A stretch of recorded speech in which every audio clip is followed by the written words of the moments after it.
Well, it's just a matter of doing it. At the end of the day, we all have 24 hours in a day.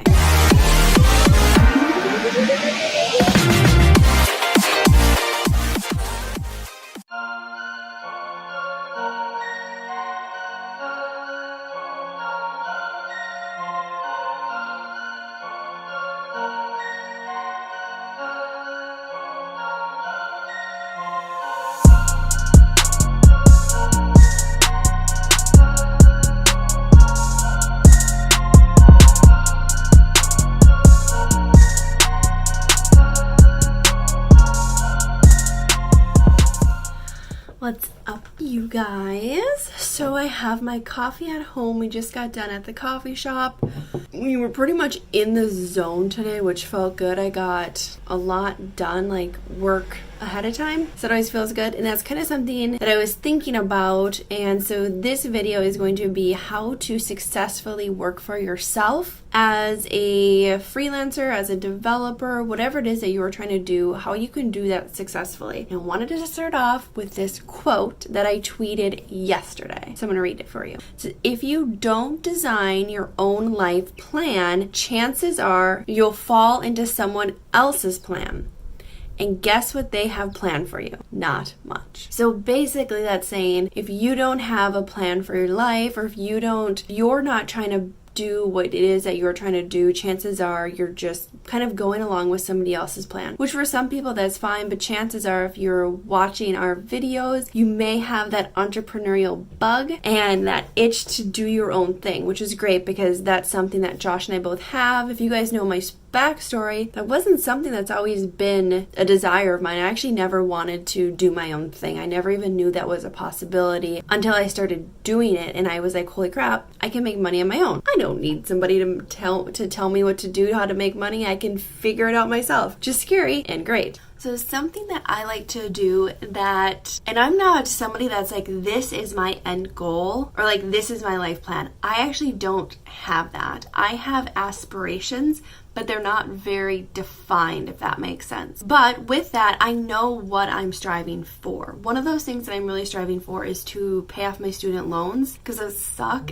And now that I'm married, Josh has to help me with those. So that's like a very like far out goal that I have. And how I'm going to get there is by taking on clients, building courses, doing all these different things to help pay off those loans. So that's something that I always tell people to do, like kind of have this far out idea of what it is that you're working for or what you're striving for. The other thing is to take care of my parents. My parents are fine. They're financially fine. They're just fine individuals living in North Dakota. But a dream of mine is to have them come live in Florida or have them be able to come stay with us for a few months.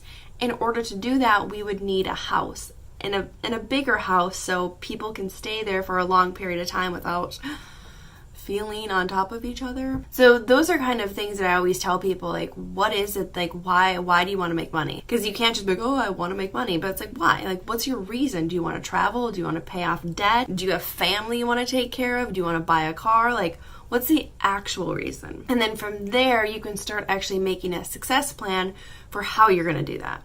There's also this whole thing, do you have the personality to be a freelance developer? The major thing with that is actually, do you have the discipline to do that? We just had the conversation with somebody the other day that would say, well, how do you get that discipline?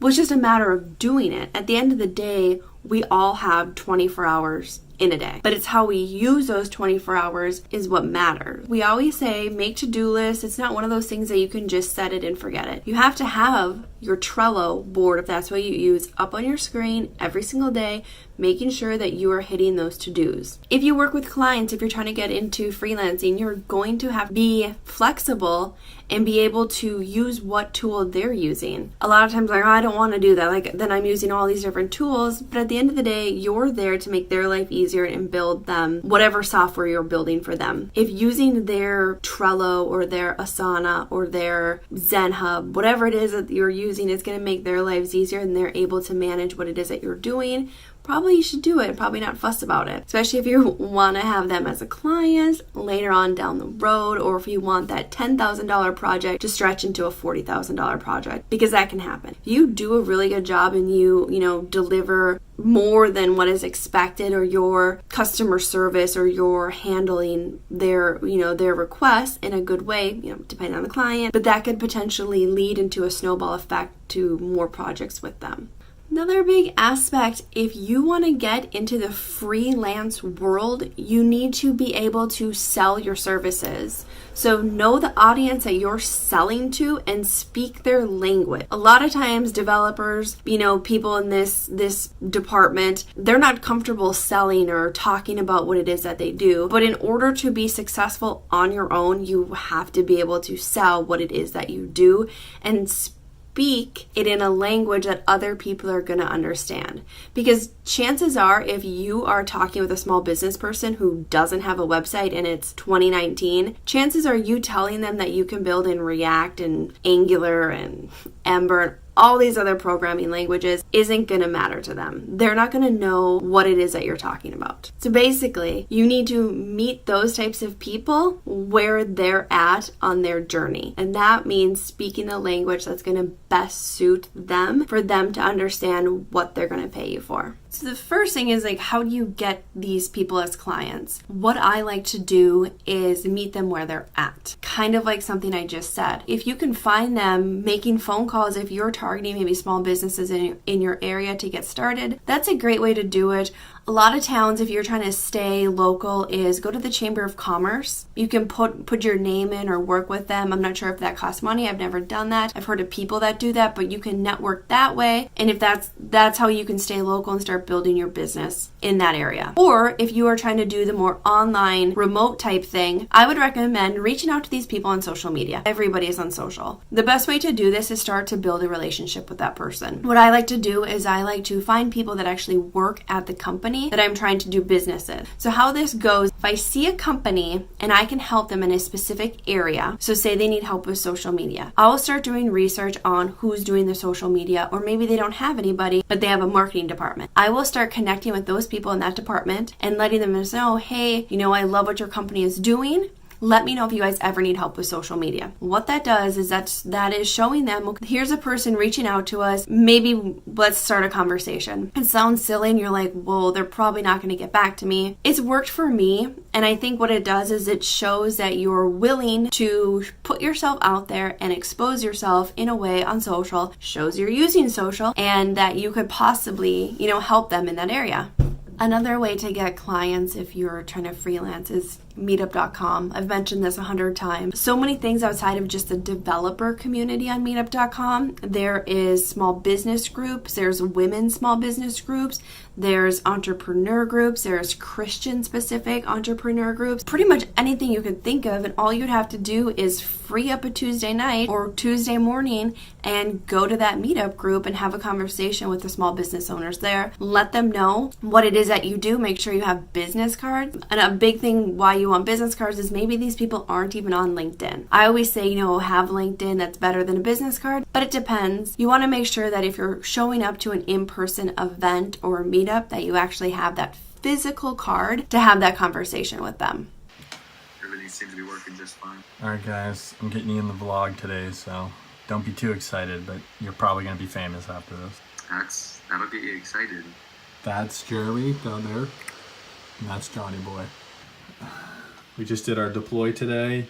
We deployed a crap ton of code, took a long time to get out, but honestly, it went really smooth.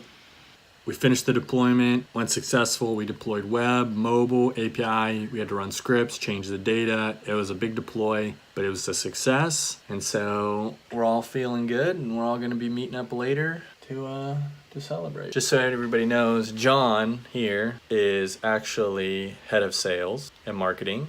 Jeremy, I need to make your screen bigger. Hold on. Actually is another lead developer with me / co-founder. Me and him essentially build the web app and mobile app. So we build the stuff and John sells it. It's kind of how it's set up right now. But yeah, we just deployed a bunch of stuff and it went well. So couldn't hope for anything better. What's up, you guys? What is cracking? We are heading to the coffee shop. I know Josh was talking earlier about their big deployment that he did with his bros. Brody bros. We are actually going to meet them at a coffee shop to work. Yeah. So we're kind of excited because this is a coffee shop we have not been to. It's in downtown Orlando, but we've heard good things. We have heard good things. I'm hoping the coffee's delicious. Always love when you get a good cup of coffee somewhere. Like, good coffee, good seating is the key to a good coffee shop. Oh, and strong Wi-Fi. And free water. Strong Wi-Fi, strong coffee, free water, good seats. 4 things. Can't do that. Can't stick up. Can you do that? What is it? Look at my fingers. What are you trying to do? Just stick up all my fingers but my pinky. Oh, that's hard. Look at him. He's struggling. He's like, this finger wants to go down. Alright, off to the coffee shop, you guys.